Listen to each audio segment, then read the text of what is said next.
No jantar, minha irmã riu ao me apresentar ao noivo dela. Ele é um Ranger, diferente de você. Em seguida, derramou vinho no meu uniforme enquanto meus pais riam. Quando o noivo dela notou minha moeda de desafio, ele ficou pálido. Maia, pare. Você sabe quem ele é. Ele se desculpou e encerrou o noivado ali mesmo. Ei, Reddit, minha família sempre me tratou como invisível, útil quando precisavam de algo, uma piada quando não precisavam. Eu deixei isso passar por anos, até que eles cruzaram uma linha e tudo explodiu. Antes de chegar lá, deixe-me começar do começo. Meu nome é Lee Reeves. Estou no exército há 9 anos, lotado em Fort Meade, trabalhando com inteligência de sinais dentro de um CIF. Meus pais, Mary e Richard, nunca perguntaram o que isso significava. Minha irmã Lucy decidiu que significava trabalho de escritório e transformou isso em uma piada recorrente. Depois ela ficou noiva de Austin, do 3º Batalhão do 75º Regimento Ranger, e de repente meu uniforme virou parte do entretenimento. Fui destacado para uma força-tarefa conjunta depois de 7 anos. Minha família não sabia nada disso. Eles só sabiam que eu trabalhava perto de Baltimore e não podia falar sobre isso. E Lucy fez questão de garantir que todos tratassem isso como uma piada. Ela começou aos poucos, comentários nos feriados, Lee está ocupado demais digitando para ajudar na mudança, ou, não perguntem ao Lee sobre o trabalho, ele fica estranho com isso. Meus pais nunca a corrigiam, apenas concordavam, às vezes riam. Meu pai batia no meu ombro, alguém tem que empurrar papel, não é? Eu deixei passar. Segurança operacional era tudo, você não corrige equívocos. Mas Lucy não se contentava com provocações silenciosas, ela precisava de plateia. Eu deveria ter percebido quando ela começou a namorar Austin 9 meses atrás. Ele era tudo o que ela queria, visivelmente militar, veterano de combate, o tipo de cara que usava boina bege em eventos civis e contava histórias de implantação em festas. Ela me convidou para uma festa no apartamento dela em fevereiro. Quase disse não, tinha acabado de sair de um turno de 48 horas rastreando uma rede na Síria, mas ela pediu especificamente e disse que significaria muito. O apartamento estava cheio dos amigos Rangers do Austin, recém-chegados de uma rotação, bebendo cerveja e falando alto sobre tiroteios e saltos. Cheguei de jeans e moletom cinza, exausto, funcionando com 3 horas de sono e café demais. Aí está ele, anunciou Lucy, meu irmão mais velho Lee, funcionário do governo. Um dos amigos do Austin, construído como um tanque, antebraços tatuados, sorriu para mim. O que você faz, cara? Análise de inteligência, tipo coisa de espião. Mas tipo planilhas do Excel, Lucy interrompeu. Lee fica encarando computadores, arquivos, relatórios, muito emocionante. Os caras riram, não de forma maldosa, apenas desdenhosa. Austin entrou na brincadeira. Ei, sem vergonha, a gente precisa do pessoal de apoio, né? Alguém tem que processar a papelada. Isso, eu disse baixinho. Fiquei 1 hora, comi asas de frango, assisti ao jogo. Ninguém me perguntou mais nada. Lucy continuou com os comentários. Lee está cansado de tanto digitar, ou não os entendi com papo de trabalho. Ao sair, Austin me seguiu até a porta. Ei, cara, não leva as piadas dela a sério. Irmãs, você sabe. Ela fala de você o tempo todo. Você realmente trabalha com inteligência? Sim. Onde? Não posso dizer. Ele assentiu como se entendesse, mas seus olhos diziam que achava que eu estava exagerando. 3 semanas depois, meu pai ligou. O carro quebrou, a transmissão foi embora, precisava de $3.800. Transferi naquela noite. 2 semanas depois disso, o Instagram da Lucy mostrou ela e Austin em um restaurante sofisticado de Washington, champanhe, caviar, legenda, quando seu homem te mima do jeito certo. Liguei para meu pai. Ele tinha dado a Lucy 2.500 do meu dinheiro. Ela precisava para o aniversário do Austin. Fiquei sentado no meu carro em Fort Meade, telefone na mão, quando meu gerente de segurança ligou, situação se desenvolvendo na África Oriental, eu era necessário no centro de operações. Fui trabalhar. Abril trouxe o anúncio do noivado. Lucy ligou às 11 da noite de uma terça-feira. Eu tinha acabado de sair do CIF depois de um turno de 16 horas. Verifiquei o telefone no estacionamento, 17 chamadas perdidas, todas da Lucy. Liguei de volta do carro. Você nem conseguiu atender, ela gritou. Estou noiva, Lee, este é o maior momento da minha vida e você me ignorou. Eu estava trabalhando. Você está sempre trabalhando, ou diz que está. Austin disse que militar de verdade arruma tempo para a família. Ele disse que se você realmente se importasse teria atendido. Meu maxilar se contraiu. Diz ao Austin que militar de verdade entende segurança operacional. Meu Deus, para. Você trabalha em um escritório. Para de fingir que é forças especiais. Eu não respondi. Tanto faz. Austin e eu vamos fazer uma festa de noivado no dia 20 de maio. Você vai pagar por isso. Você me deve, Lee. Eu te cobri quando crescíamos, te fiz parecer bem. Agora você vai agir como se fosse importante demais para celebrar minha felicidade. Eu não disse isso. Então você vai pagar o Ruth's Chris, sala privada. Vou te mandar os detalhes. Ela desligou. Liguei de volta, ela atendeu imediatamente. Mudou de ideia. Eu vou à festa, eu disse, mas não vou pagar por ela. Silêncio. O quê? Não vou pagar. Se você quer o Ruth's Chris, você paga. Você está falando sério agora? Depois de tudo que você fez. Repito, e eu saio completamente. Lee, você não pode. Eu desliguei. Ela ligou de volta, não atendi. Ela mandou mensagem, não respondi. Meu pai ligou na manhã seguinte, deixei ir para a caixa postal. Ele deixou uma mensagem longa sobre família, obrigações e como eu estava sendo egoísta durante o momento especial da Lucy. Apaguei e voltei ao trabalho. Foi então que conheci a Zell. O pronto-socorro do Baltimore General estava movimentado para uma noite de terça-feira. Eu estava lá porque tinha aberto a mão em uma gaveta de arquivo, um acidente estúpido, fundo suficiente para precisar de pontos. A enfermeira que me levou tinha cabelo escuro preso em um coque, olhos atentos e a calma de alguém que via coisas ruins regularmente. O crachá dizia a Zell. Gaveta de arquivo, ela perguntou examinando o corte. Dia difícil no escritório. Algo assim. Ela preparou o kit de sutura. Isso vai arder. Ardeu. Eu não reagi. Ela olhou para cima. Você é militar. Como você sabe? Postura. E a maioria das pessoas recua quando eu digo a palavra arder. Você nem piscou. 9 anos, exército, eu disse. Ela assentiu.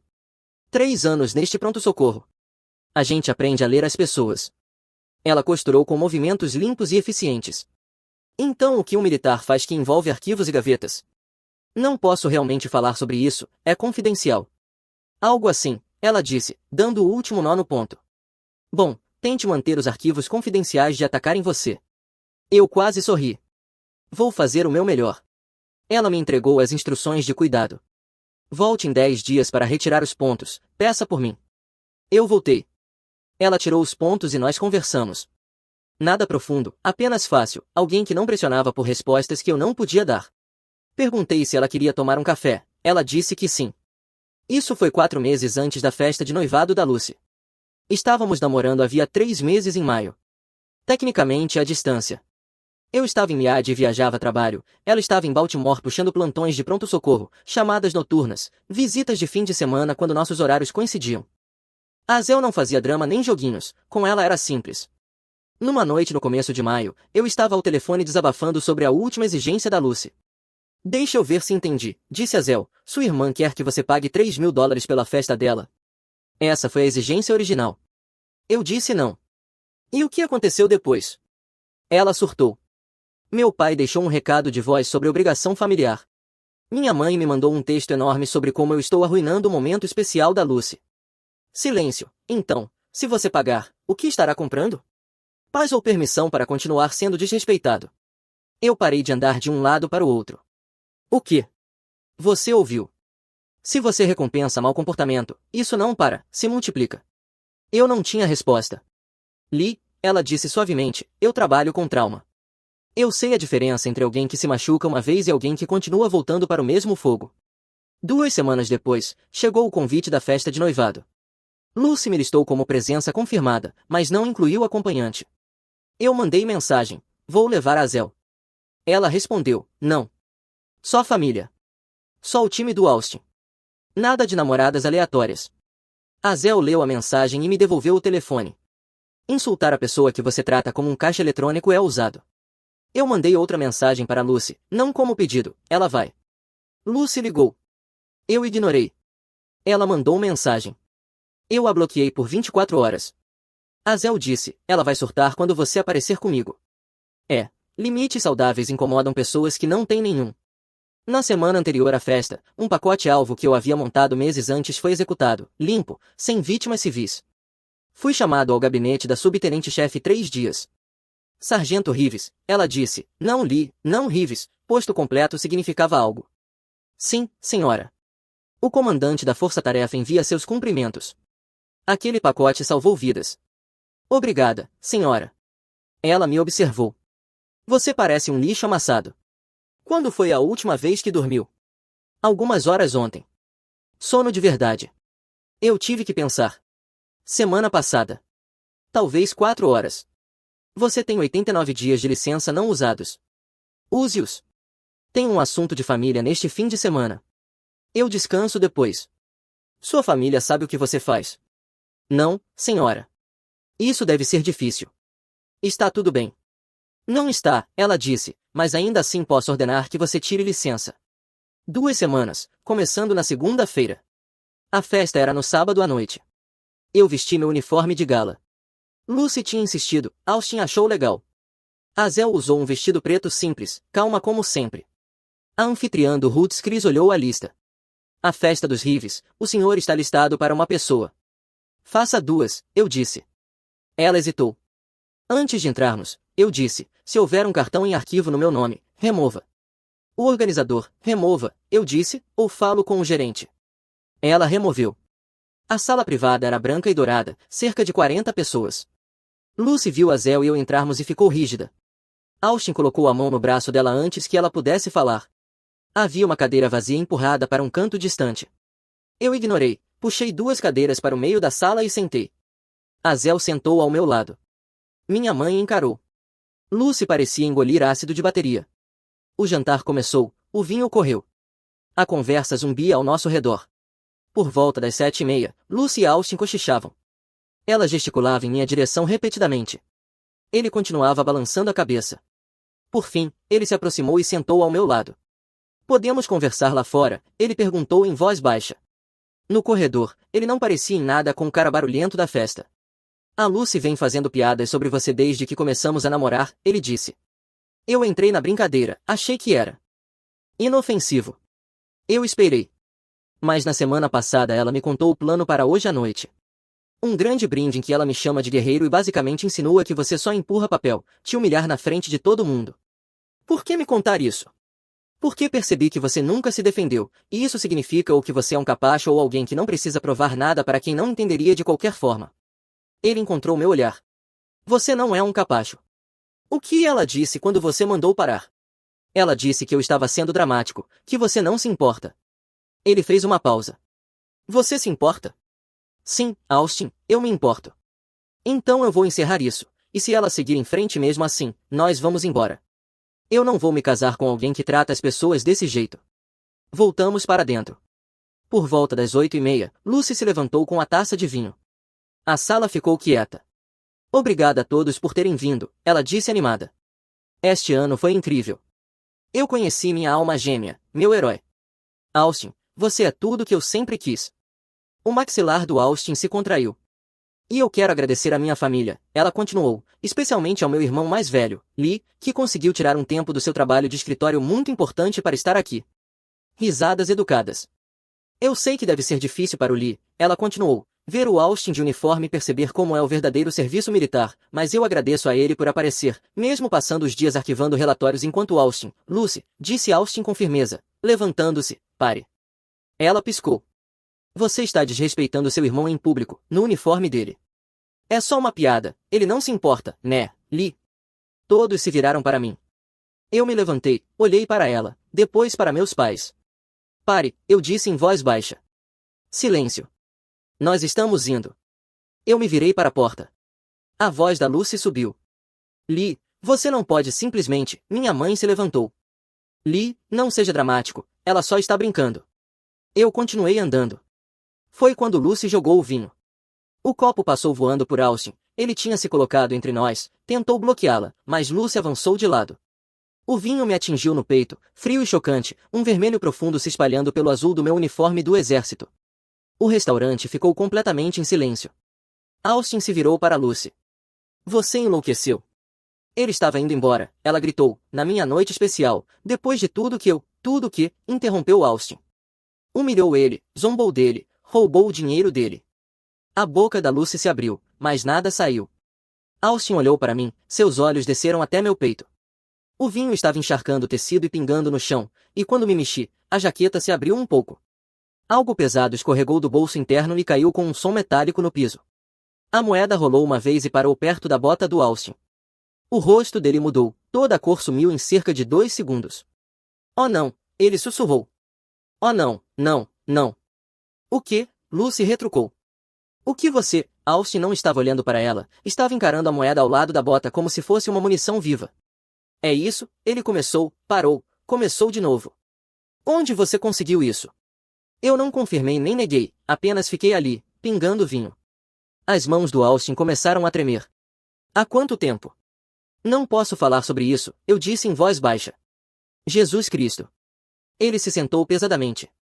Todo o time dele estava olhando agora, alguns tinham ficado em silêncio, o reconhecimento surgindo.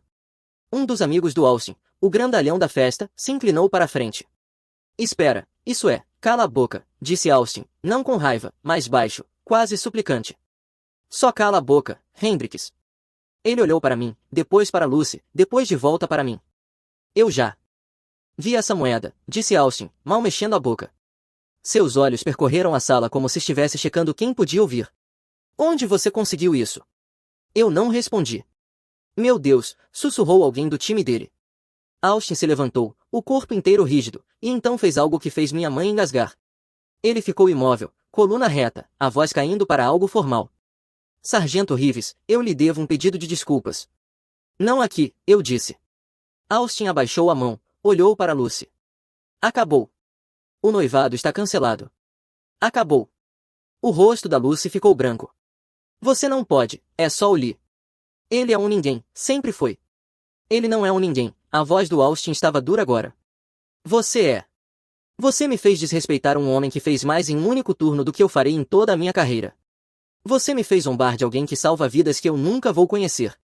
Você o humilhou, roubou o dinheiro dele e acabou de agredi-lo em público. Eu não agredi, você jogou vinho em um militar fardado. Isso é agressão. E eu não vou me casar com alguém que trata as pessoas desse jeito. Ele se virou para o time. Estamos indo. Eles se levantaram, cada um saiu em fila, sem dizer uma palavra, profissionais, respeitosos, do jeito que soldados se movem quando alguém com autoridade dá uma ordem. Austin parou na porta, olhou para mim. Obrigado pelo seu serviço. Serviço de verdade. E então foi embora. A sala explodiu. Lucy chorando, minha mãe gritando, meu pai tentando acalmar todo mundo, as amigas da Lucy puxando os celulares. Minha mãe agarrou meu braço. Lee, espera, você não pode simplesmente ir embora, precisamos consertar isso. Não, não precisamos. A Lucy está devastada, o noivado dela foi arruinado. Ela mesma arruinou. Mas você, a voz da minha mãe subiu. Você podia falar com o Austin, explicar que não quis envergonhá-lo, que seu trabalho não é realmente importante, que você, eu puxei o braço. Meu trabalho não é importante. Ela hesitou. Eu não quis dizer, quis sim, mãe. Você quis dizer isso todas as vezes que a Lucy zombou de mim e você riu, todas as vezes que o pai me chamou de empurrador de papel e você concordou. Você quis dizer isso em todas as vezes. Meu pai deu um passo à frente. Filho, você está chateado, vamos todos nos acalmar. Eu estou calmo. E também terminei. Eu saí. A Zel me seguiu. O estacionamento estava quieto, uma noite fresca de maio. Chegamos ao carro, um Honda Civic de 10 anos, quitado, confiável. Verifiquei o telefone. Lucy, 8 chamadas perdidas. Mãe, 4 chamadas perdidas. Pai, 3 chamadas perdidas. Bloqueei os 3 números. A Zel se encostou no carro. Bom, isso foi alguma coisa. Foi. Sua irmã realmente jogou vinho em você. Jogou. E seus pais disseram para você consertar tudo. Disseram. Ela me olhou. Você está bem? Pensei por um momento. Sim, acho que estou. Aquele Austin parecia decente, quando percebeu quem você realmente é. Ele parecia. Ele era sua família, no entanto. Ela balançou a cabeça. Tem mais uma coisa. Liguei o carro. Sim, eles são. Dirigimos de volta para Baltimore. Tirei o uniforme no meu apartamento. O vinho tinha impregnado no tecido, provavelmente arruinado. Tomei banho até a água ficar fria. A Zel pediu comida para a viagem, comemos em silêncio. Você sabe o que vem a seguir, né? Ela disse por fim. O quê? O pedido de desculpas que não é um pedido de desculpas. A justificativa com filtro de desculpa. Eu quase ri. Como você sabe? Porque já vi famílias como a sua no pronto-socorro. Elas aparecem depois de tratar alguém como lixo, agem chocadas quando há consequências e depois explicam por que, na verdade, não foi culpa delas. Todas as vezes. Ela estava certa. Na manhã seguinte, dormi até o meio-dia, o primeiro descanso de verdade que tive em dias. As mensagens começaram. Imediatamente. Dia 1. Lucy ligou de números diferentes. Eu não atendi. Ela deixou mensagens de voz, todas variações do mesmo tema. Eu tinha arruinado a vida dela. O time do Austin estava espalhando boatos. Os amigos dele a estavam chamando de cruel. As próprias amigas estavam se afastando. Tudo era culpa minha. Apaguei sem ouvir até o fim. Dia 2. Meu pai apareceu no meu apartamento às 7 da manhã. Eu tinha acabado de sair do banho. Precisamos conversar, ele disse quando abri a porta. Não, não precisamos. A Lucy está um desastre, o casamento foi cancelado, as amigas estão virando contra ela, o time do Austin está espalhando histórias. Você podia consertar isso. Como? Dizer às pessoas que foi um mal-entendido, que o seu trabalho não é realmente, seja lá o que o Austin achava que era. Eu encarei ele. Você quer que eu minta sobre meu serviço para Lucy parecer melhor? Quero que você ajude sua família. Eu ajudo minha família há 9 anos. Cobri aluguel, paguei os tratamentos dentários da mãe, mandei dinheiro para Lucy para toda emergência que virava viagem de compras. Eu terminei. Lee, você deu a Lucy 25% do dinheiro que eu te enviei para o conserto do carro, dinheiro que mandei porque você pediu ajuda. Você virou e deu a ela para uma festa de aniversário. O rosto dele ficou vermelho. Ela precisava, eu não me importo com o que ela precisava. Você me pediu ajuda e depois deu meu dinheiro para outra pessoa. Isso é roubo. E quando ela jogou vinho em mim ontem à noite, você riu. A mãe riu. Nenhum de vocês me defendeu, nunca, nenhuma vez. Nós não sabíamos que seu trabalho era importante. Vocês nunca perguntaram. Vocês apenas assumiram que eu estava mentindo ou exagerando e deixaram a Lucy zombar de mim por 3 anos porque isso fazia ela se sentir bem. Ele não teve resposta. Saia, eu disse. Sua mãe, saia. Eu fechei a porta. Dia 3, a subtenente-chefe Dias me disse para passar no escritório dela. Eu estava de licença havia 2 dias, só isso já deu um nó no meu estômago. Rives, sente. Eu sentei. Você está de licença e mesmo assim estou te chamando, ela disse. Isso deve dizer como isso parece da minha cadeira. Ela me estudou por um momento. Quando você me disse que tinha um assunto de família neste fim de semana, você parecia que estava entrando numa briga. Então vou perguntar uma vez, você está bem? Foi pessoal, senhora, eu disse. Não vai afetar meu trabalho. Pessoal ainda pode te desgastar, ela disse. Alguém colocou as mãos em você. Eu hesitei. Minha irmã jogou uma bebida em mim em público, enquanto eu estava de uniforme. A expressão da Dias se fechou, compreendendo. Você é um dos melhores analistas de alvos desta força-tarefa, ela disse, mas, Rives, você precisa entender uma coisa, você não deve acesso a pessoas que não te respeitam, família ou não. Sim, senhora. Estou falando sério. Este trabalho já é difícil o bastante. Você não precisa de gente te derrubando quando não está trabalhando. Sua licença está mantida, 2 semanas. Descanse, descubra seus limites e volte pronto para trabalhar. Isso é uma ordem. Naquela noite, a Zéu ligou. Como você está aguentando? Tudo bem. A chefe me deu 2 semanas de licença obrigatória. Ótimo, você precisa. Escuta, eu tenho novidades. Sim. Hopkins me ofereceu uma posição, trilha de cirurgia de trauma. Melhor salário, melhores horários, progressão real de carreira. Meu peito apertou. Isso é incrível. Você vai aceitar? Vou. E estou me mudando para mais perto de você, achei um lugar em Colômbia, no meio do caminho entre Hopkins e Miade. Sério? Sério. Me ajuda a mudar na semana que vem. Claro. Passamos a semana seguinte mudando as coisas dela. Havia uma caixa com a palavra limites escrita em marcador. O que tem? Aí, perguntei. Plástico bolha para defender o espaço pessoal. A entrega seca quase me fez rir. No 5º dia da minha licença, eu estava ajudando a montar uma estante quando meu telefone tocou. Número desconhecido. Atendi. Sim. Lee Rives, uma voz masculina, mais velha, desconhecida. Quem pergunta? Frank Rives, seu tio, irmão do seu pai. Eu não falava com o tio Frank havia provavelmente 6 anos. Ele morava na Pensilvânia, aparecia nos feriados importantes, ficava na dele. O que houve, Frank? Queria te avisar. Seus pais estão dizendo às pessoas que você teve algum tipo de colapso, que atacou a Lucy na festa de noivado e que você é instável e eles estão preocupados com você. Minha mão apertou o telefone. Eles estão dizendo o quê? O Richard me ligou 2 dias atrás, disse que você surtou na festa, envergonhou a Lucy de propósito e que o Austin foi embora porque você o ameaçou. Disse que estão considerando pedir uma checagem de bem-estar. Azel levantou os olhos da estante, fazendo boca de "o que houve?". Coloquei o telefone no viva voz. Frank, nada disso é verdade. Eu imaginei. O Richard cobre a Lucy desde que ela tinha 16 anos. Quando algo dá errado, a culpa é de outra pessoa, geralmente sua. Ele fez uma pausa. O que realmente aconteceu? Eu contei tudo. O dinheiro, a zombaria, o vinho, o Austin reconhecendo minha filiação de unidade e cancelando o noivado. Silêncio do outro lado. Então aquela pequena psicopata jogou vinho em você? Sim. E a Mary e o Richard riram? Sim. Jesus.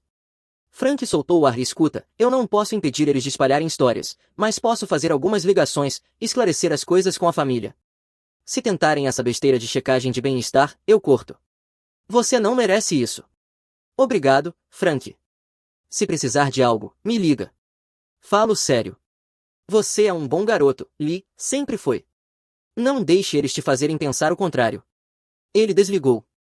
Azel me olhou. Eles estão tentando controlar a narrativa. Estão. Você vai deixar? Pensei. Não. Ela sorriu. Quer que eu te ajude a redigir uma mensagem?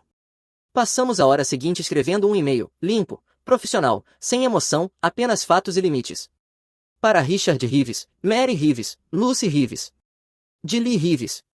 Assunto: limites daqui para frente. Estou escrevendo para estabelecer expectativas claras. Não participarei de eventos familiares. Não fornecerei apoio financeiro. Não estarei disponível para ligações, mensagens ou visitas presenciais. Se vocês espalharem informações falsas sobre mim, corrigirei o registro publicamente com documentação. Se continuarem a me contatar após esta mensagem, buscarei opções legais, incluindo ordens de restrição. Isto não é negociável. Isto não é temporário. Estes são limites permanentes baseados em anos de desrespeito e agressão recente. Não me contatem novamente. Li. Eu li 3 vezes. Azel leu 2. Envia, ela disse. Enviei. Minha mãe respondeu em menos de 1 hora, um e-mail longo, 3 parágrafos explicando como eu tinha entendido errado, como a Lucy estava apenas brincando, como família perdoa, como eu estava sendo cruel e vingativo e partindo o coração da minha mãe. Azel leu por cima do meu ombro. Isso não é um pedido de desculpas, ela disse. É uma justificativa com filtro de desculpa. Eu apaguei sem responder. Os meses seguintes foram tranquilos. Voltei ao trabalho, me joguei nele, montei pacotes, rastreei alvos, fiz o trabalho. Azel e eu entramos em um ritmo. Ela fazia plantões de trauma em Hopkins, eu fazia turnos classificados em Miad. Nos encontrávamos no meio do caminho, cozinhávamos jantar, falávamos sobre nada. Foi o mais normal que minha vida já pareceu. Em julho, fui selecionado para sargento primeiro classe, a cerimônia de promoção seria mais tarde naquele ano. A chefe Dias também me recomendou para uma posição no Quartel-General do Comando de Operações Especiais, em Tampa, um posto do tipo que constrói carreira. Eu aceitei. Azel recebeu uma oferta de fellowship em trauma no Tampa General na mesma semana. Ela aceitou também. Parece que estamos nos mudando para a Flórida, ela disse. Parece que sim. Empacotamos o lugar dela em Colômbia, dirigimos para o sul em agosto, encontramos um apartamento perto da base aérea de MacDill e começamos a construir uma vida. Não ouvi nada da minha família, nenhuma ligação, nenhum e-mail, nada. Frank ligou uma vez para ver como eu estava. Eles ainda estão dizendo às pessoas que você é instável. O Richard tentou me fazer concordar que você precisa de ajuda. Eu disse que, se alguém precisa de ajuda, é a Lucy por agredir um militar. Obrigado, Frank. Você está bem aí embaixo? Muito bem. E eu estava. O trabalho era intenso, mas satisfatório. Azel estava prosperando no fellowship. Tínhamos amigos, rotina, paz. Então, em novembro, 6 meses depois da festa de noivado, Lucy apareceu no nosso apartamento. Eu estava chegando de um turno de 14 horas quando a vi sentada nas escadas do lado de fora do prédio. Lucy estava mais magra do que eu lembrava, olheiras escuras sob os olhos. Ela se levantou quando me viu. Lee, por favor, eu preciso falar com você. Eu parei. Como você conseguiu este endereço? A mãe me deu. Por favor, só 5 minutos. Não. Lee, minha vida está desmoronando. O Austin não fala comigo, eu não consigo namorar ninguém militar, perdi meu emprego, eu preciso de você. Você precisa ir embora. Eu sinto muito. Eu sinto muito por ter jogado vinho em você, por ter zombado de você. Eu não entendia. Você entendeu perfeitamente, só não se importou. Eu estava com ciúmes. Por favor, eu sou sua irmã, família perdoa. Família respeita uns aos outros. Você nunca respeitou. A porta atrás de mim se abriu. Azel saiu, desceu as escadas e ficou ao meu lado. Quem é essa? Perguntou Lucy com a voz afiada. Azel, minha namorada. Lucy a olhou de cima a baixo. Você trouxe uma estranha para isso. Ela não é estranha, você é. Azel não disse nada, apenas ficou ali, firme, presente. O rosto da Lucy se contorceu. Tudo bem, seja assim, mas você vai se arrepender disso, Lee. Família não esquece. Estaremos aqui quando você voltar rastejando. Não prenda a respiração. Ela foi embora, entrou em um sedã surrado e dirigiu para longe. Azel a observou partir. Ela dirigiu 6 horas só para te emboscar nas escadas. Isso definitivamente não é um pedido de desculpas, é manipulação. Eu sei. Entramos. Liguei para o Frank e contei o que aconteceu. Ele suspirou. Vou ligar para o Richard e dizer que isso passou dos limites, mas, Lee, eles não vão parar. Eles acham que, se pressionarem o suficiente, você vai quebrar. Eu não vou. Eu sei que não. Só queria que você soubesse com o que está lidando. 2 semanas depois, minha mãe enviou uma carta, correio de papel de verdade, 6 páginas escritas à mão, falando de como eu tinha mudado, de como o exército tinha me deixado frio, de como a Lucy estava sofrendo por causa do que eu tinha permitido acontecer, de como eu devia lealdade a eles, de como eu precisava pedir desculpas à minha irmã e consertar tudo. A última linha dizia, até lá, você está escolhendo ficar sozinho. Espero que valha a pena. Mostrei a carta a Azel. Eles não sentem sua falta, ela disse. Eles sentem falta do acesso. Eu rasguei a carta, mas as tentativas não pararam. Dezembro trouxe meu pai. Ele apareceu no portão da base de MacDill, disse ao guarda que estava lá para ver o filho. O guarda me ligou. Eu disse que não conhecia ninguém com aquele nome. Meu pai foi escoltado para fora da base. Ele ligou do estacionamento, eu não atendi. Deixou uma mensagem, Lee, eu dirigi 8 horas, você não consegue nem falar comigo por 5 minutos? Isso é ridículo. Você está agindo como uma criança. Me liga. Bloqueei o número. Janeiro trouxe um e-mail da Lucy, assunto, por favor, leia isto. 12 parágrafos sobre terapia, sobre problemas de ciúmes, sobre se sentir inadequada, sobre como ela estava arrependida, sobre querer reconstruir. A última linha dizia, eu sei que não mereço perdão, mas estou pedindo mesmo assim, porque é isso que a família faz. Azel leu por cima do meu ombro. Ainda é tudo sobre os sentimentos dela. Nada sobre o que ela realmente fez com você. Eu não respondi. Fevereiro marcou 9 meses desde a festa de noivado. Eu estava no caminho para sargento primeiro classe. Dias me disse que eu estava à frente da curva para o meu grupo de ano. Azel estava encerrando o fellowship, com ofertas de 3 hospitais. Estávamos construindo algo bom, algo que não incluía pessoas que me tratavam como plano reserva. Então, em março, recebi uma ligação do Frank. Lee, você está sentado. O que aconteceu? O Richard teve um ataque cardíaco. Ele está no punk em estado crítico. A Mary me ligou e pediu para te contar. Ela quer que você volte para casa. Meu peito apertou. Quão grave? Grave. Eles não têm certeza se ele vai sobreviver. Sentei. Azel apareceu na porta com um olhar interrogativo. Te ligo de volta, Frank. Desliguei e contei a Azel o que tinha acontecido. Você vai? Ela perguntou. Não sei. É seu pai. Não é meu pai. É o cara que deu meu dinheiro para Lucy e riu quando ela jogou vinho em mim. Azel sentou ao meu lado. Eu não vou te dizer o que fazer, mas vou te dizer isso. Se você for e ele se recuperar, eles vão usar isso como prova de que você ainda se importa, de que você volta a se apertarem os botões certos. Se você não for e ele morrer, você vai se perguntar se deveria ter ido. O que você faria? Ela pensou. Eu iria, não por eles, por mim, para saber que dei uma última chance e eles ou aproveitaram ou não. Mas eu iria com limites claros e iria embora no segundo em que cruzassem esses limites. Liguei de volta para o Frank. Eu vou, mas não vou ficar. E se tentarem qualquer coisa, eu vou embora. Justo. Te encontro no hospital. O voo para Pensilvânia levou 3 horas. Azel foi comigo. Alugamos um carro e dirigimos até o hospital em silêncio. Frank nos encontrou no saguão, parecendo mais velho do que eu lembrava. Ele está na UTI, disse. Estabilizado, mas ainda é incerto. A Mary está lá em cima, a Lucy também. Ótimo. Ele olhou para Azel. Você deve ser a namorada. Enfermeira de trauma. Bom, talvez precisemos de você. No elevador, ele acrescentou, aviso justo, seus pais estão dizendo a todo mundo que você abandonou a família. Estão fazendo forte o papel de vítimas. Claro que estão. A sala de espera da UTI era pequena. Minha mãe estava sentada, olhos vermelhos, segurando lenços, Lucy ao lado dela. As duas olharam para cima quando entramos. O rosto da minha mãe passou por choque, alívio, raiva e parou inferido. Lee, você veio. Como ele está? Crítico. Induziram um coma. Não saberemos sobre dano cerebral por 48 horas. A voz dela falhou. Ele pode não acordar. Eu assenti, mas não me aproximei. Lucy se levantou. Podemos falar em particular? Não. Lee, por favor, o pai está morrendo. Você não pode deixar de lado seja lá o quê? A agressão, a zombaria, o dinheiro que você roubou. O rosto dela ficou vermelho. Eu pedi desculpas. Não.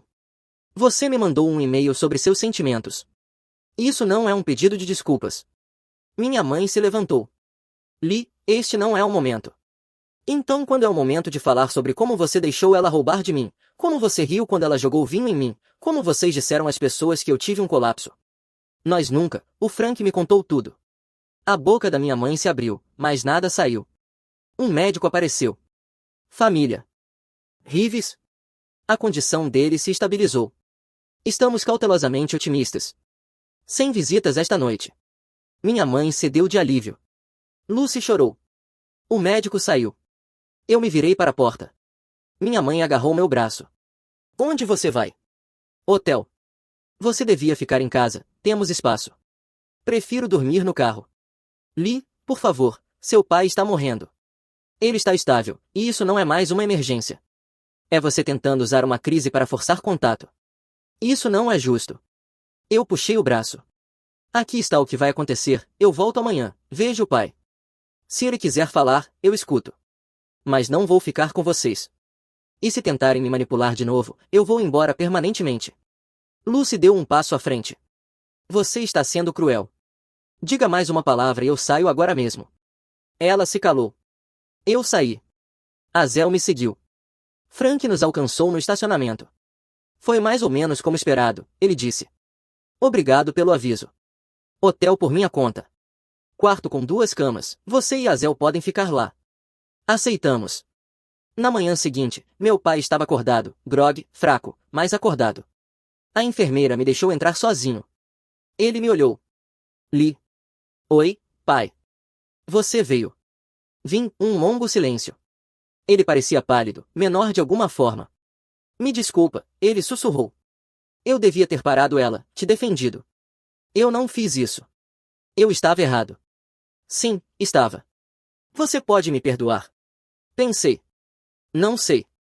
Você teve 9 anos para me defender, 9 anos para mandar a Lucy parar, 9 anos para me tratar como algo além de um caixa eletrônico. Você escolheu ela todas as vezes. Ele assentiu, olhos molhados. Eu sei. Então é o seguinte, se você se recuperar, as coisas serão diferentes. Eu não sou seu plano reserva, não sou seu caixa eletrônico. Se você quiser um relacionamento, você conquista.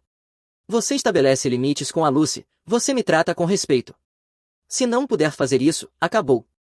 Ok, ele sussurrou. Eu entendo. Saí. Minha mãe tentou me parar, eu continuei andando. Lucy estava do lado de fora. O que ele disse, exigiu. Isso é entre mim e ele. Eu preciso saber. Lucy, você me agrediu, roubou meu dinheiro, zombou de mim por anos e nunca pediu desculpas de verdade. Você falou de sentimentos, de ciúme, de querer perdão, mas nunca disse eu estava errada. Até você fazer isso, não há nada a discutir. Eu pedi desculpas. Não, você deu desculpas. O que você quer de mim? Nada. Me deixe em paz. Somos família. Família não trata as pessoas como você me tratou. Somos apenas parentes. Eu fui embora. Ela não me seguiu. Azel estava esperando no carro alugado. Como foi? O pai pediu desculpas, mais ou menos. A Lucy tentou se intrometer, eu cortei. Você está bem? Estou. Voltamos para Tampa naquela tarde. Meu pai se recuperou lentamente. Ele ligou uma vez, perguntou como eu estava, 10 minutos de conversa leve, sem mencionar a Lucy, sem culpa, apenas conversa, a primeira de verdade que tivemos em anos. Minha mãe enviou uma carta, uma página desta vez. Eu sei que falhamos com você. Não sei como consertar isso, mas tenho orgulho de você. Tenho orgulho do seu serviço. Se algum dia quiser conversar, estou aqui. Guardei a carta. Não respondi. Lucy nunca mais me contatou. Frank ligava a cada poucas semanas com atualizações sobre o pai e o resto da família. Ele se tornou a ponte que eu não sabia que precisava. Em junho, um ano depois da festa de noivado, a Zéu e eu jantávamos quando ela disse, então, andei olhando casas. Tem um lugar perto de MacDill, 3 quartos, espaço para um escritório. Estou pensando que meu peito aqueceu. Sim, se você quiser. Pensei no ano anterior, na paz, nos limites, na Zéu firme, afiada, leal. Acho que a gente devia olhar casas. Ela sorriu. Visitas no sábado. Compramos a casa em julho, nos mudamos em agosto, construímos algo que não era sustentado por obrigação ou culpa. Pela primeira vez na minha vida, eu me senti em casa. 6 meses depois, Austin me enviou um e-mail, curto e profissional. Sargento Rives, queria informar que fui promovido a sargento primeiro classe e assumi uma função de instrução em Benning. Conto sua história para cada nova turma de Rangers, não as partes confidenciais, só a parte sobre respeito, sobre como profissionais de verdade não se gabam, apenas fazem o trabalho. Obrigado pelo exemplo. Fique seguro. SFC Austin. Li 2 vezes, depois fui procurar a Zéu no quintal, plantando tomates. O Austin mandou o e-mail, eu disse. O que ele disse? Contei. Ela limpou a terra das mãos. Parece que ele aprendeu alguma coisa. Parece. Você vai responder. Pensei. Não. Ele disse o que precisava dizer. Ela sentiu e voltou a plantar. Eu a observei, firme, construindo algo real. Algumas pessoas nunca vão ver quem você realmente é, e tudo bem. Você não precisa delas para isso. Você só precisa, finalmente, se ver. E eu vi. Se você gostou deste vídeo, por favor clique em se inscrever, isso realmente ajuda o canal e nos ajuda a trazer mais e melhores histórias. Obrigado. Eu encontrei minha filha dormindo atrás de uma caçamba de lixo, na chuva, depois que o marido dela a expulsou de casa, vendeu o imóvel e se mudou, levando a namorada grávida para um apartamento de luxo. Então nós o levamos ao tribunal, congelamos suas contas offshore e assistimos enquanto ele perdia tudo. Meu nome é Owen, estou na casa dos 50 anos, sou contador forense em Portland. Minha esposa Catherine morreu há 5 anos, e desde então, somos eu e meus 2 filhos, Jake, o estável, e Lily, a de coração mole. Eu sou o tipo de cara que diz a si mesmo que está tudo bem desde que eu me mantenha ocupado, e então, numa noite de outubro, às 11h42, eu encontrei minha filha Lily, não em um abrigo, não na casa de uma amiga, mas na rua de verdade, em um beco atrás de uma farmácia, encolhida entre caixas de papelão e uma caçamba, como se ela não tivesse um pai que atravessaria o fogo para encontrá-la. Eu quase passei direto, voltando para casa à tarde, parei em um sinal vermelho na Morrison, a chuva martelando o para-brisa, dei uma olhada no beco e vi movimento, alguém encolhido contra o tempo ruim, então vi os sapatos, cadarços verde neon, aqueles que eu tinha comprado para ela no Natal. Pisei no freio com força, liguei o pisca-alerta e corri de volta pela chuva. De perto era pior, o casaco dela puxado sobre a cabeça como uma barraca, o jeans completamente encharcado, a velha mochila coberta de sujeira ao lado de um saco de dormir que parecia arruinado. O tráfego sibilava na rua principal, pessoas indo para casas quentes, vidas normais, enquanto minha filha jazia ali invisível.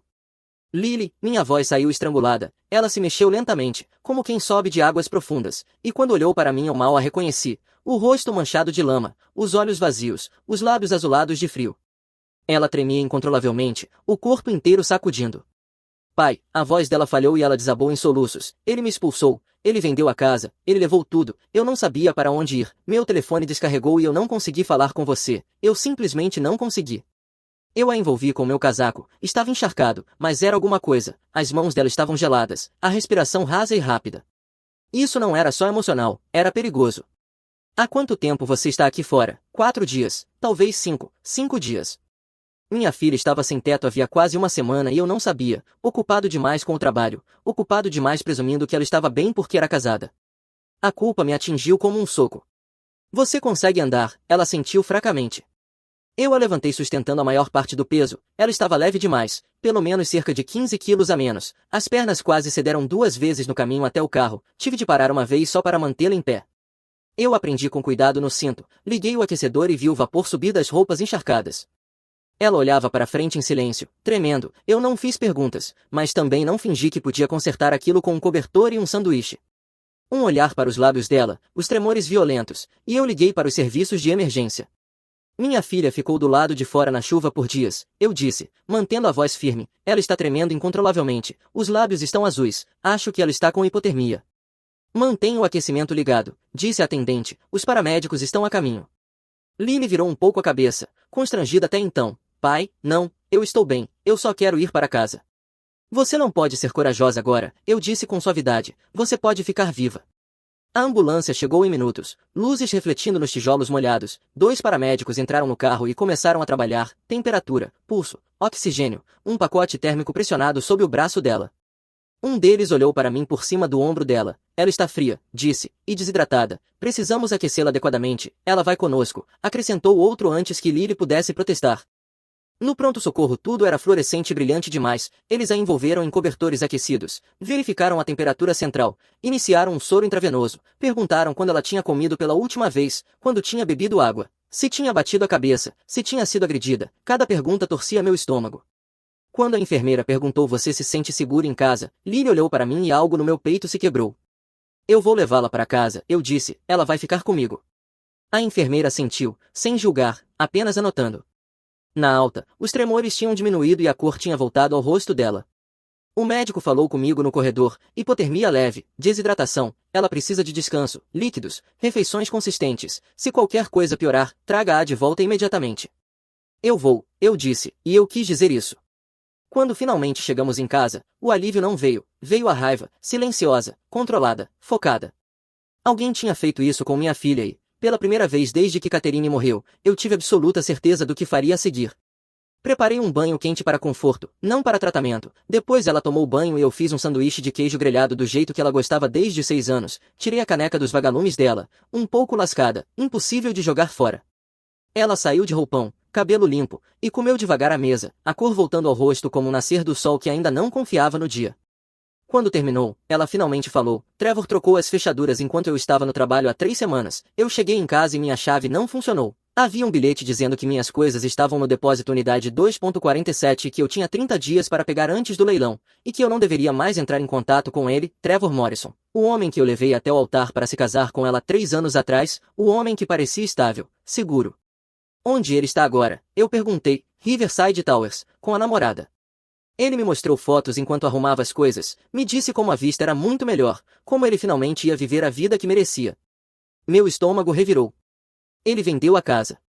Ela sentiu e, quando o telefone finalmente ligou, me mostrou tudo, transferências bancárias, $398 mil da venda da casa que a mãe dela deixou para ela, tudo enviado para uma conta offshore nas Ilhas Cayman. Saques totalizando $190 mil, uma autenticação notarial falsificada transferindo a escritura para o nome dele 6 meses antes. Eu comparei com o cartão de aniversário que ela tinha assinado no ano passado, a inclinação de canhota, os laços, eram dela. A falsificação era com a mão direita. Ele fez isso há 6 meses, ela sussurrou. Arquivou tudo. Eu não soube até ele me mandar sair de casa. Sua casa, eu disse. Ela assentiu. Ele disse que eu tinha assinado a transferência, que eu não tinha direito algum, que se eu lutasse contra ele, ele garantiria que eu não recebesse nada.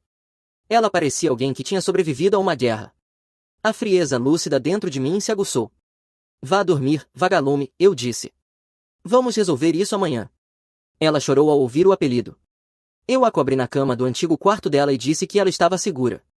Depois sentei na cozinha com o telefone dela e passei por tudo, cada mensagem, cada e-mail, cada documento. Às 5 da manhã eu tinha uma linha do tempo completa, às 6, capturas de tela salvas em vários serviços de nuvem, às 7, fiz café e liguei para meu filho. Jake atendeu sonolento. Pai, está cedo. Lily está aqui, eu disse. Ela tem dormido na rua por 5 dias. Trevor vendeu a casa, falsificou a assinatura dela, mandou o dinheiro para fora e a expulsou. Silêncio. Então a voz dele endureceu. Estou a caminho. Você está em Seattle? Estarei aí em 3 horas. Ele desligou. Jake chegou às 9h15 com uma bolsa esportiva e uma pasta de laptop, dirigiu direto. Provavelmente quebrou todos os limites de velocidade entre Seattle e Portland. Ele tem 31 anos, 4 anos mais velho que Lily, trabalha com segurança de software para uma grande empresa de tecnologia, ganha bem, mora sozinho em um condomínio com vista para o Puget Sound. Quando nossa esposa morreu há 5 anos, ele foi quem me ajudou a manter tudo de pé enquanto Lily desmoronava. O garoto sempre foi firme em crises, calmo, metódico, o tipo de pessoa que vê um problema e imediatamente começa a trabalhar na solução. Lily ainda dormia. Jake olhou para a porta fechada dela e depois para mim. O rosto dele estava tenso, raiva controlada. Quão grave? Hipotermia quando a encontrei, os paramédicos a trataram, desnutrição, desidratação. Ela estava vivendo em um beco havia quase uma semana, dormindo em papelão, bebendo água de um chafariz no parque. O maxilar dele se contraiu. Eu podia vê-lo processando, ver os cálculos acontecendo por trás dos olhos. Onde está Trevor? Riverside Towers, no centro, apartamento 8C, com a namorada. Ela sabe disso. Sobre Lily? De acordo com o telefone da Lily, a namorada está grávida, com 5 meses. Ele vem planejando isso tudo há mais de um ano, talvez mais.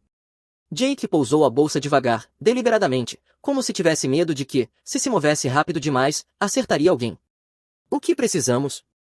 Eu mostrei tudo, os comprovantes de transferências bancárias, a escritura falsificada, os registros do imóvel, os e-mails em que Trevor se comunicava com a namorada sobre os planos futuros, a linha do tempo de quando ele abriu a conta offshore, quando começou a sacar dinheiro, quando começou a mover as peças. Jake tirou o laptop e começou a organizar tudo, criou uma estrutura de pastas, montou uma linha do tempo com datas e valores específicos, cruzou tudo, encontrou conexões que eu tinha perdido. Ele sempre foi bom com dados, e enxergar padrões, é o que faz para viver. Essa assinatura, ele disse depois de 20 minutos, abrindo duas imagens lado a lado na tela, completamente diferente, olha os pontos de pressão, o ângulo, o fluxo. Ele nem tentou combinar a caligrafia dela, apenas assinou o nome dele em um estilo diferente e esperou que ninguém conferisse. Eu sei, isso vai ser fácil de provar. Qualquer perito forense identifica isso em 5 segundos. Sim, vamos levar isso à polícia, depois que eu falar com um advogado, traçar uma estratégia primeiro, garantir que façamos tudo certo. Lily saiu por volta das 9h30 esfregando os olhos, viu Jake na cozinha e congelou, depois atravessou o cômodo em 3 passos, jogando os braços ao redor dele. Ele a segurou por um longo tempo, não disse nada, apenas deixou que ela chorasse contra o ombro dele enquanto me olhava por cima da cabeça dela, a expressão dizia tudo o que ele não estava dizendo em voz alta. Quando ela finalmente se afastou, ele olhou para ela, a voz suave. Você já comeu? Ela balançou a cabeça. Vamos resolver isso.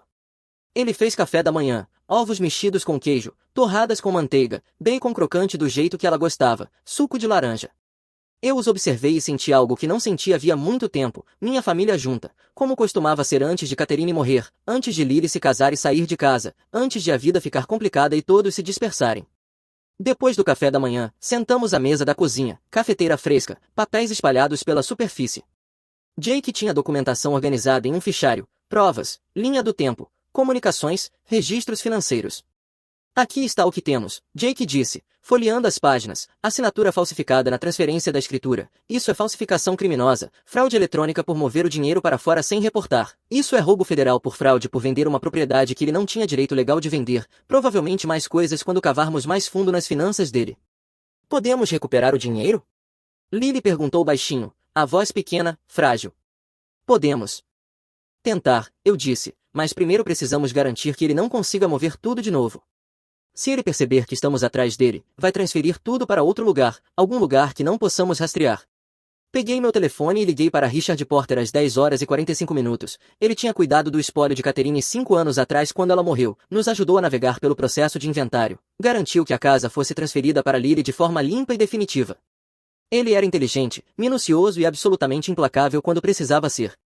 Eu o tinha visto destruir o advogado da irmã de Catherine quando ela tentou contestar o testamento, tinha sido cirúrgico.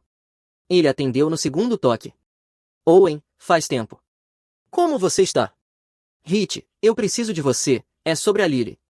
O tom dele mudou imediatamente, profissional, focado. O que aconteceu? Eu contei tudo, a escritura falsificada. A conta offshore, a namorada, Lily dormindo em um beco.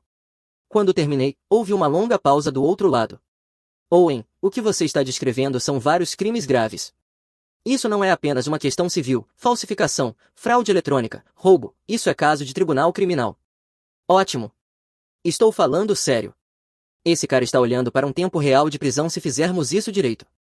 Melhor ainda, você consegue congelar as contas? Vou entrar com um pedido de congelamento emergencial hoje mesmo. Vamos pressionar por uma audiência acelerada. Se as provas forem tão claras quanto você está descrevendo, devemos conseguir andamento rápido. Depois disso, precisamos envolver a polícia, a unidade de crimes financeiros. Eles vão querer abrir a própria investigação. Faça isso, o que for preciso. Vou levar a Lily ao seu escritório hoje à tarde, às 2 horas.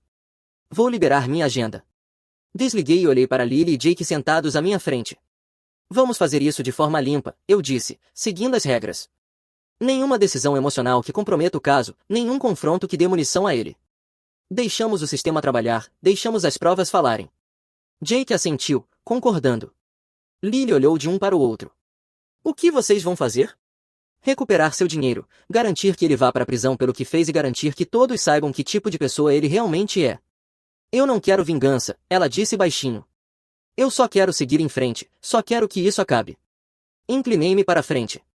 Vagalume, isso não é sobre vingança, é sobre consequências. O que ele fez com você foi um crime, vários crimes, e se não o impedirmos, ele fará isso com outra pessoa, a próxima namorada, a próxima esposa, a próxima vítima. Isso precisa acabar aqui. Ela ficou em silêncio por um momento, depois assentiu lentamente. Tudo bem. Naquela tarde, no escritório de Porter, Lily sentou-se diante dele e passou por tudo novamente. Ele fez anotações, fez perguntas, tirou cópias. A expressão dele ficava mais dura a cada documento. Quando ela mostrou a assinatura falsificada, ele realmente riu, curto e seco. Isso é coisa de amador. Ele nem tentou. Qualquer perito destrói isso em minutos. Ao longo da semana seguinte, portas se fecharam ao redor de Trevor como uma armadilha se fechando. Entramos com papéis, fizemos cópias, entregamos documentos, esperamos audiências e observamos acontecer. Porter entrou com o pedido de congelamento emergencial e pressionou com força usando as provas que tínhamos. A audiência aconteceu na manhã de quinta-feira. O juiz revisou a documentação. A audiência durou 20 minutos. O juiz concordou que a análise da assinatura era convincente e que as transferências offshore levantavam sérias preocupações. 267 mil ainda estavam na conta, o restante já tinha sido gasto na entrada do apartamento, móveis e o que parecia ser um anel de noivado de $20 mil para a namorada. A detetive Karen Mills, da Unidade de Crimes Financeiros do Departamento de Polícia de Portland, revisou tudo na tarde de sexta-feira. Ela tinha pouco mais de 40 anos, olhos atentos, postura direta, ex-investigadora da Receita que tinha migrado para a polícia. Ela analisou os documentos por 30 minutos, fazendo perguntas pontuais, anotando, depois levantou o olhar para nós. Isso é fraude clássica, ela disse de forma direta. Estou abrindo uma investigação formal. Vou precisar de mandados para os registros financeiros dele, extratos bancários, transações de cartão de crédito, registros de emprego, tudo. Vamos construir um caso à prova de falhas. Enquanto isso, Jake continuou investigando e encontrou outra coisa enterrada nos e-mails de Trevor. Trevor trabalhava na Kellerman Consulting como analista sênior, negócios imobiliários comerciais, muito dinheiro, e ele vinha desviando recursos. Jake montou um dossiê mostrando como Trevor vinha roubando de contas de clientes nos últimos 3 anos, pequenas quantias no início, depois maiores, sempre logo abaixo do limite que acionaria auditorias automáticas, escondendo tudo na mesma conta offshore usada para o dinheiro da casa da Lily. Roubo total em torno de $130 mil. A documentação de Jake era minuciosa, datas, valores, números de conta, identificadores de transações, tudo. A Kellerman teria de demiti-lo e apresentar queixa-crime. Jake enviou tudo para Porter, que encaminhou para a detetive Mills com uma observação sugerindo que ela talvez quisesse notificar o empregador de Trevor. A equipe jurídica da Kellerman foi informada e iniciou uma investigação interna. Eles confirmaram o roubo e encerraram o contrato de Trevor. A segurança o escoltou para fora do prédio. Eles apresentaram a própria denúncia criminal na quarta-feira. Mills me ligou. Vamos seguir com a prisão. As provas são sólidas, a assinatura falsificada, as transferências offshore, o roubo do empregador, é suficiente. Vamos pegá-lo amanhã de manhã, quinta-feira. Agentes do FBI e detetives da polícia de Portland entraram no que costumava ser o prédio do escritório de Trevor. Ele estava lá esvaziando a mesa. Leram seus direitos no saguão, algemaram-no diante da recepcionista, do ex-chefe, dos ex-colegas, todos assistindo. Mills me ligou depois, a voz dela soava satisfeita. Ele está sob custódia, audiência de fiança amanhã de manhã, às 9 horas. Nos dias seguintes, algo mudou em Lily. Pequenas coisas no começo. Ela começou a conferir as fechaduras das minhas portas à noite, várias vezes. Eu a ouvia levantar por volta das 2 da manhã, andar pela casa, testar cada janela, cada porta, voltar para a cama, levantar de novo 1 hora depois e fazer tudo outra vez. Ela se sobressaltava quando chaves tilintavam, quando meu telefone tocava inesperadamente. Quando alguém bateu à porta. Uma manhã eu a encontrei sentada à mesa da cozinha às 6 horas, ainda de pijama, encarando o telefone, sem rolar a tela, apenas olhando para a tela de bloqueio. Você está bem, vagalume? Eu fico pensando que ele vai aparecer, que vai encontrar uma forma de me machucar de novo, que vai tirar mais alguma coisa de mim. Eu me sentei à frente dela. Ele está na cadeia, não pode chegar até você.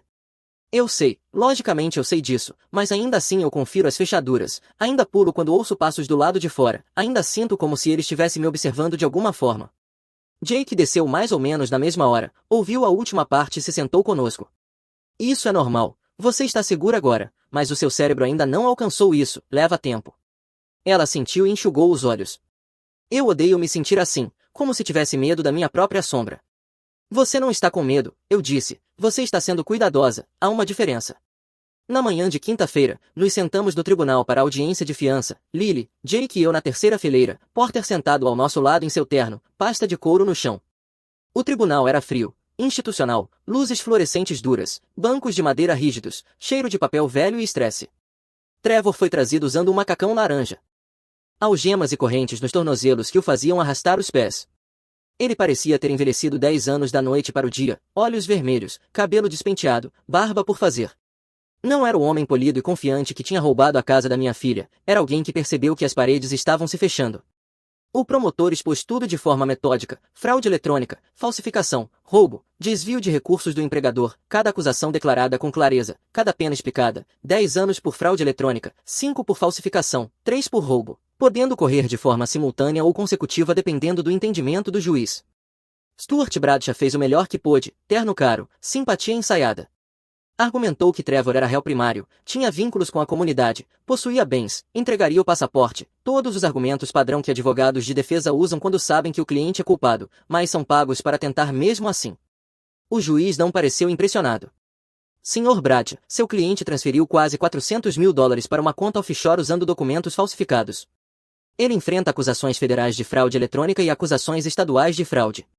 Ele possui meios significativos e há evidências claras de planejamento sofisticado. A fiança está fixada em $500.000 em dinheiro ou garantia. Próxima audiência em 3 semanas. O rosto de Trevor ficou branco, a boca se abriu, mas nenhuma palavra saiu.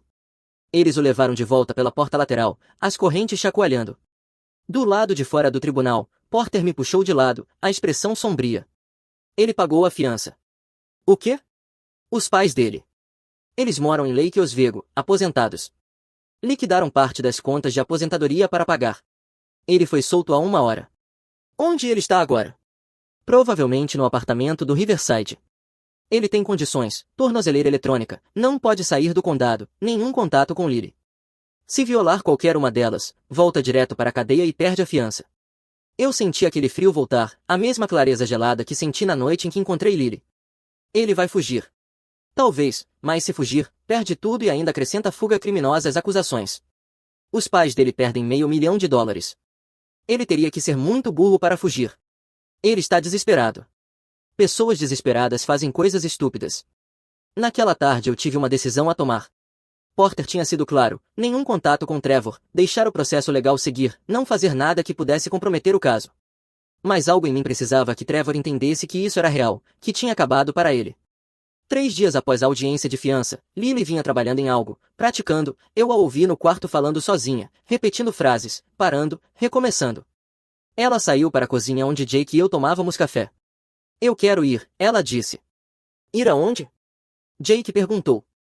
Ao apartamento dele. Eu quero confrontá-lo.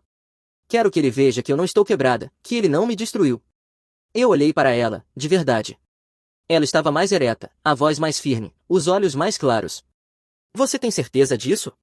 Tenho. Eu preciso fazer isso por mim. Olhei para Jake. Ele deu de ombros. Se ela está pronta, ela está pronta. Tudo bem, eu disse, mas vamos fazer isso com inteligência, ficamos em espaços públicos, não damos nada para ele usar contra nós. Dirigimos até o centro às 5 da tarde, horário de pico, levou 20 minutos para chegar. Riverside Towers era tudo o que eu esperava pelas fotos que Lily tinha mostrado: fachada de vidro, aço e cromo, estacionamento com manobrista, porteiro uniformizado, o tipo de prédio que custa 3 mil por mês por um apartamento de um quarto. Passamos pelo porteiro sem diminuir o passo, caminhada confiante como se pertencêssemos ali. Ele não nos parou. As pessoas raramente te impedem quando você age como se tivesse todo o direito de estar em um lugar. Elevador até o 8º andar, música suave tocando, espelhos nas paredes. Subimos em silêncio. Do lado de fora do apartamento 8C, eu podia ouvir vozes lá dentro, a voz de Trevor mais aguda que o normal, estressada, uma voz feminina respondendo, a namorada provavelmente, Vanessa ou algo assim, jovem, ingênua, sem saber no que tinha se metido. Eu bati 3 vezes, seco e firme. Passos lá dentro, rápidos e leves, depois outros mais pesados, os de Trevor. A porta se abriu. Trevor estava ali, usando roupas de descanso caras, calças Lululemon, moletom de marca que provavelmente custava $200, segurando uma taça de vinho em uma mão. Atrás dele eu podia ver o apartamento, planta aberta, móveis modernos que pareciam da West ou Restoration Hardware, janelas do chão ao teto com vista para o rio, tudo elegante, perfeito e pago com dinheiro roubado. Ele me viu e a expressão dele passou por várias emoções em rápida sucessão: irritação por ser interrompido, reconhecimento, depois alarme. O que você quer? Não temos nada para conversar. Diga a Lily para parar de me assediar ou vou pedir uma ordem de restrição. Ela não entrou em contato com você nenhuma vez. Ela esteve se recuperando no hospital e em casa. Ele piscou. Isso não é problema meu. Eu tirei o telefone do bolso devagar, deliberadamente, deixei que ele visse exatamente o que eu estava fazendo. Contas congeladas, processo em andamento, seu advogado fala com o nosso. O rosto dele perdeu a cor, começando pela testa e descendo. A mão dele apertou a taça de vinho até os nós dos dedos ficarem brancos. Uma mulher apareceu da área da cozinha, jovem, no máximo 20 e poucos anos, cabelo loiro preso em rabo de cavalo, muito grávida, provavelmente 6 meses pelo tamanho da barriga. Ela usava roupas de maternidade caras, tudo nela gritava mulher sustentada, namorada troféu. Trevor, quem é essa? Ninguém. Trevor retrucou sem olhar para ela. Entra, Vanessa. Mas então Lily deu um passo à frente, a voz firme, forte, não a garota quebrada do beco, não a vítima assustada que checava fechaduras às 3 da manhã, mas alguém que decidiu parar de fugir. Eu não sou ninguém. Ela olhou para Vanessa, a voz estável, sem tremor, sem fraqueza. Eu sou Lily, esposa dele. Você deve ser Vanessa. Eu vim porque cansei de ser apagada e queria que você ouvisse a verdade de mim. Os olhos de Vanessa se arregalaram, a mão foi instintivamente à barriga. Lily continuou, cada palavra deliberada. Ele vendeu a minha casa, a casa que minha mãe me deixou, falsificou minha assinatura em documentos legais, roubou quase $400 mil, me deixou sem nada, me deixou sem teto. Você está em um apartamento que ele comprou com dinheiro que roubou de mim. Isso não é verdade, disse Trevor, mas a voz falhou, perdeu convicção.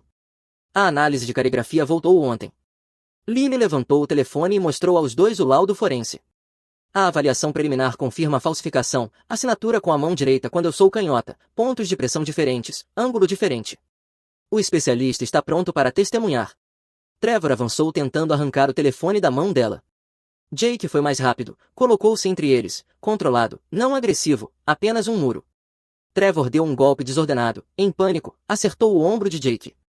O elevador apitou atrás de nós, as portas se abriram e um casal na casa dos 50 anos saiu carregando sacolas de supermercado, viu a cena, parou e ficou olhando. Trevor tentou fechar a porta. Eu coloquei o pé na moldura, não cruzei o limite, apenas mantive minha posição, corredor público, sem invasão. Saiam, Trevor disse, agora mais alto, desesperado. Saiam do meu apartamento. Ele avançou de novo. Jake segurou o pulso dele, não torceu, não machucou, apenas o conteve. O casal recuou em direção ao próprio apartamento, observando. Devemos chamar a segurança? A mulher perguntou. Sim, eu disse, a voz calma, nivelada. Ele agrediu meu filho. Trevor puxou o braço com força, cambaleou para trás dentro do apartamento, perdeu o equilíbrio. A taça de vinho caiu da outra mão. Estilhaçou no piso de madeira. Vinho tinto espirrou por todo o chão, pelas paredes, nas calças caras dele, no rodapé branco impecável. A segurança chegou em menos de 90 segundos. 2 homens uniformizados viram a taça quebrada, o rosto de Trevor, o casal observando, entenderam tudo rapidamente. Um deles olhou para a placa ao lado da porta, anotou o número do apartamento em um bloquinho, como se Trevor fosse um inquilino problemático que eles já esperavam registrar. O que está acontecendo aqui? Esse homem agrediu meu filho, eu disse, gesticulando para Jake. Há testemunhas, queremos um registro do incidente. O segurança olhou para Trevor. Senhor, isso é verdade? Eles me atacaram, eu estava me defendendo, este é meu apartamento. Estamos no corredor, eu apontei, espaço público, e eles viram o que aconteceu. Podemos colher depoimentos, disse o guarda, e vamos registrar o incidente. Eu olhei para Trevor, sustentei o olhar, deixei que ele visse que eu não estava com raiva, não estava emocional, apenas absolutamente certo. Isso segue pelos advogados. Caminhamos até o elevador, nós três entramos, as portas se fecharam. Dentro, Lily tremia, não de medo, mas de adrenalina, de finalmente ter se imposto. Jake olhou para ela. Você está bem? Ela riu curto, seco. Na verdade, eu estou mesmo. 2 dias depois, Lily saía do escritório de Porter, eu estava no trabalho, Jake estava em minha casa. Lily me ligou às 3h30, a voz trêmula, mas controlada. Pai, o Trevor está aqui, na garagem sob o prédio do Porter, ele está esperando perto do meu carro. Fique onde está, eu estou indo. Liguei para Jake. Vá para a garagem do prédio do Porter agora. Cheguei em 12 minutos. Jake chegou 30 segundos depois. Entramos juntos. A garagem era fria, concreto, luzes fluorescentes piscando, cabine de segurança atrás de vidro na entrada. Ouvi a voz de Lily, firme, forte. Afasta do meu carro. Encontramos os dois no segundo nível. Trevor bloqueava a porta do motorista. Ela estava perto do porta-malas segurando as chaves, sem recuar. Trevor parecia acabado, barba por fazer de 3 dias, olhos injetados de sangue, as mesmas roupas amassadas, mãos tremendo. Eu só quero conversar, ele disse. Não temos nada para conversar. Lily, por favor, eu cometi um erro, eu posso consertar isso. Não. Eu entrei em cena. Trevor me viu e entrou em pânico. Você precisa ir embora, eu disse, agora. Isso é entre mim e minha esposa, saia. Ele começou a se mover rápido em direção a Lily. Não, disse Jake, vindo do outro lado. Trevor o ignorou, agarrou o pulso de Lily e a puxou. Ela resistiu. Não encosta em mim, alto e claro, a voz ecoando no espaço de concreto. Ele a empurrou com força. Ela tropeçou contra um carro estacionado, bateu no painel lateral e caiu. Jake avançou, cobriu a distância em 3 passos. Não encoste nela. Trevor virou e tentou alcançar Lily de novo. Jake o acertou uma vez, limpa, direto no queixo. Trevor caiu, chaves se espalharam do bolso. Um segurança apareceu dobrando a esquina. O que está acontecendo? Ele agrediu minha filha, eu disse, ajoelhando ao lado de Lily. Você está bem? Ela sentiu, pálida, tremendo. Meu quadril. Trevor se levantou cambaleando, sangue no lábio. Ele me atacou, eu quero prestar queixa. Eu vi você empurrá-la, disse o guarda, puxando o rádio. Preciso de polícia na garagem, nível 2. Trevor congelou, olhou para o guarda e então disparou, correu para o carro dele, um Camry branco. Pare, o guarda gritou. Trevor entrou, ligou o motor, engatou a ré. Saiu rápido demais, imprudente. Lily estava se levantando, desequilibrada pelo empurrão, deu um passo. Trevor deu ré com força. O para-choque atingiu o quadril de Lily quando ela tentou se afastar. Ela caiu de novo. Ele hesitou por um segundo, olhou para ela e então acelerou, saiu cantando pneus. Jake anotou a placa. O guarda já estava chamando pelo rádio. Eu me joguei ao lado de Lily. Olhe para mim, você está machucada? Meu quadril, meu joelho. Você consegue mexer? Ela sentiu, fez uma careta. Consigo. Não se mexa ainda, precisamos de paramédicos. O guarda já cuidava disso. Jake se ajoelhou do outro lado. Você está bem, pequena, só respira. A ambulância levou Lily para o Providence. Os paramédicos documentaram tudo, quadril machucado, joelho ralado, leve chicote cervical. Os raios-x não mostraram fraturas. O resumo de alta notou o mecanismo da lesão, atingida por veículo em garagem. A detetive Mills apareceu enquanto Lily ainda estava no pronto-socorro, parecia furiosa. Eu tenho as imagens de segurança, ela disse, o relatório dos paramédicos. Isso é direto, agressão, atropelamento com fuga, intimidação de testemunha. E ele já estava solto sob fiança, o que tornava tudo ainda pior. Quanto tempo para encontrá-lo? Eu perguntei. Ele está em um veículo registrado, placas sinalizadas, não vai longe. Ela estava certa. Eles o encontraram 4 horas depois, parado na Interestadual 5 seguindo para o sul. Tentou fugir, levou um choque de taser e foi detido durante uma abordagem de alto risco. Mills me ligou às 9 da noite. Nós o pegamos, ele está sob custódia. Audiência emergencial de fiança amanhã de manhã. Na sexta-feira de manhã estávamos de volta ao tribunal, o mesmo juiz, mas desta vez o promotor veio preparado.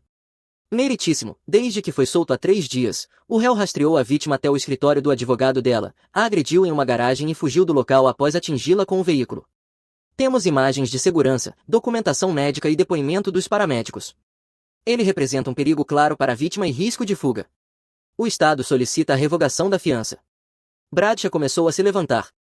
Meritíssimo, meu cliente nega. Conselheiro, disse o juiz de forma seca, sente-se. Trevor se inclinou para a frente, a boca se abrindo como se fosse tentar se explicar. O juiz não olhou para ele. Senhor Morrison, o senhor não tem a palavra. Eu vi as imagens. Ele virou uma página com a calma de quem lida com papelada. Múltiplos ângulos, absolutamente claros. A fiança está revogada. O réu permanecerá sob custódia até o julgamento. O rosto de Trevor ficou branco. Eles o levaram para fora. Porter nos puxou de lado. Agora entramos com a ação civil. A restituição vem pelo processo criminal, os danos vêm pelo civil. O civil leva mais tempo, mas os gravames começam agora. O quê? Lily processa por fraude, mais danos emocionais, agressão e atropelamento. Você processa pelos custos diretos, contas hospitalares que pagou, despesas emergenciais, danos materiais se houver. Vamos atrás dele por tudo. Nas 2 semanas seguintes, Porter protocolou as ações civis. O processo de Lily alegava fraude, sofrimento emocional, lesão corporal decorrente da agressão na garagem e custos médicos. O meu processo era mais simples, despesas diretas do próprio bolso, $14.000 em contas hospitalares que eu tinha pago, custos emergenciais, tempo de trabalho perdido ajudando na recuperação dela. O advogado de Trevor, Bradshaw, tentou enquadrar como disputa conjugal, tentou alegar comunhão de bens, tentou dizer que Lily sabia da venda. Porter esmagou cada argumento com provas, a assinatura falsificada, a conta offshore, a linha do tempo mostrando engano sistemático. O juiz não aceitou. Isso não é uma disputa de divórcio, isso é fraude e roubo. As provas são claras. Em março, tivemos um acordo convertido em sentença judicial. O tribunal ordenou que Trevor pagasse a Lily $398.000 da venda da casa, mais $150.000 em indenização pela fraude e agressão, mais $92.000 em custos médicos e honorários legais, totalizando $640.000. O tribunal também ordenou penhora de salários e bloqueios bancários. Qualquer dinheiro que Trevor ganhasse por anos estaria sujeito a penhora até que a sentença fosse satisfeita.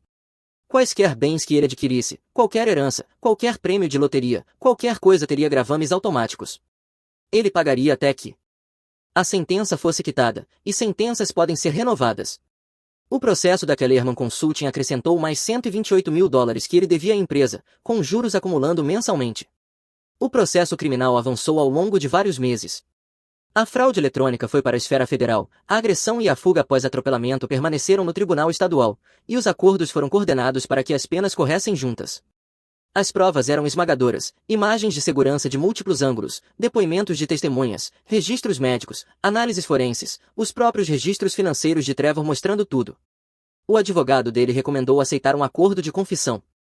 Lutar significaria anos de julgamento e quase certamente mais tempo de prisão. Trevor se declarou culpado de todas as acusações. Em troca, recomendaram uma pena combinada de 8 anos em prisão federal, com expectativa de cumprir cerca de 85% com crédito por bom comportamento, seguida de 3 anos de liberdade supervisionada. O juiz aceitou. Na sentença, Lily fez uma declaração curta e direta. Ele não roubou apenas meu dinheiro, ele roubou minha casa, minha segurança, minha capacidade de confiar. Ele me deixou sem teto, na chuva, e depois me caçou e tentou me machucar de novo. Eu quero que ele entenda que o que fez tem consequências, consequências reais, e quero garantir que ele nunca possa fazer isso com mais ninguém. O juiz olhou para Trevor. O tribunal aceita o acordo. 8 anos em prisão federal, seguidos de 3 anos de liberdade supervisionada, ordem permanente de não contato, todas as restituições e sentenças civis permanecem em vigor. Eles levaram Trevor embora. Ele virou a cabeça em nossa direção como se quisesse uma última reação. Os agentes continuaram andando. Ninguém seguiu o olhar dele. Do lado de fora do tribunal, Lily olhou para mim. Acabou mesmo? Sim, vagalume, acabou. Em abril, o dinheiro finalmente começou a voltar pelo sistema. O apartamento foi vendido para satisfazer a sentença. Vanessa não recebeu nada, já que o imóvel havia sido comprado com produto de crime. Ela tinha voltado para o Arizona meses antes. O dinheiro veio, todo ele, os $398.000 da venda da casa, as indenizações, os custos médicos, tudo pelo que Porter havia lutado. Lily começou a procurar casa em maio, encontrou uma em junho, um bangalô em Laurelhurst, 2 quartos, piso de madeira original, lareira no estilo Craftsman, janelas grandes, quintal com árvores frutíferas. Ela pagou à vista $410.000. O dia da mudança foi um sábado no fim de junho, quente, o primeiro clima real de verão que Portland tinha visto. Jake e eu passamos o dia ajudando, carregamos caixas, montamos móveis, penduramos quadros, fizemos o lugar parecer um lar. Por volta das 6 pedimos pizza, sentamos no sofá novo dela comendo direto da caixa. Isso parece certo, ela disse, estar aqui, ter meu próprio lugar de novo. Você mereceu, disse Jake. Ela olhou para nós dois. Obrigada por tudo, por lutarem por mim quando eu não conseguia lutar por mim mesma. É isso que a família faz, eu disse. Ficamos até às 8, garantimos que tudo estivesse pronto. Eu conferi as fechaduras uma vez, comecei a conferir de novo e então parei. Ela estava segura, ela era capaz, não precisava de mim pairando. Na porta, eu a abracei. Você está bem, vagalume? Estou bem, pai. Caminhei até o carro, olhei para trás, a casa com as luzes acesas nas janelas, o carro da Lily na garagem, a casa dela, a vida dela, reconstruída do nada. Jake ficou ao meu lado. Ela vai ficar bem. Vai sim. Naquela noite eu fui para casa. Meu telefone vibrou por volta das 10h30. Uma mensagem da Lily. Já conferi as fechaduras 3 vezes, velhos hábitos, mas vou dormir na minha própria casa esta noite, a minha casa. Te amo, pai. Sorri e respondi. Te amo também, vagalume. As fechaduras ainda estarão lá de manhã. Sentei na varanda dos fundos com um chá, olhei para as estrelas, pensei em Catherine, em como ela estaria orgulhosa, em como Lily tinha sobrevivido a algo que deveria tê-la destruído. Minha filha tinha sido quebrada e se remontou sozinha, não perfeitamente, ainda conferindo fechaduras, ainda se assustando com sons, mas mais forte, reagindo, seguindo em frente. Isso era tudo que eu sempre quis, que ela ficasse bem, que estivesse segura, que estivesse reconstruindo. Missão quase concluída. Terminei meu chá e fui dormir. Lá fora a cidade estava quieta e, em algum lugar de Laurelhurst, minha filha dormia em sua própria casa, em sua própria cama, ainda conferindo as fechaduras, mas finalmente em casa. Se você gostou deste vídeo, por favor clique no botão de se inscrever, isso realmente ajuda o canal e nos ajuda a trazer mais e melhores histórias. Obrigado.